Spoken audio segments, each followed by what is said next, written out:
Hello guys, tasty tasty yummy yummy লোভনীয় স্বাদের আম বানানো শেখাচ্ছি আজকে। দেখুন, কার কার হাজবেন্ড এভাবে আম বানিয়ে খাওয়ায় বলেন, আমাকে কমেন্টে বলবেন। এভাবে আম বানিয়ে আমি কিন্তু আর কখনো খাইনি। গুড়, লেবু পাতা, কাঁচামরিচ, লবণ এবং সাথে 2-3টা শুকনো মরিচ।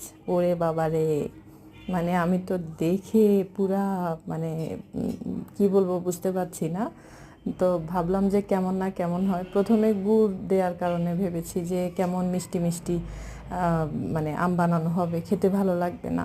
পরে তো ওর মানে লেবু পাতা দিয়ে গুড়, মরিচ, লবণ এগুলা মাখা দেখে আমার তো জিভে জল চলে আসছে।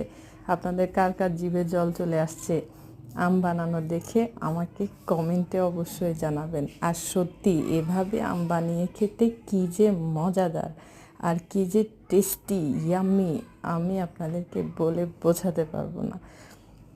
সত্যি অসাধারণ ছিল, সত্যি অনেক মজা ছিল। আপনারা এভাবে বানিয়ে তারপর আম বানানো খাবেন, দেখবেন কতটা টেস্টি টেস্টি ইয়াম্মি লাগে। অনেক মজা।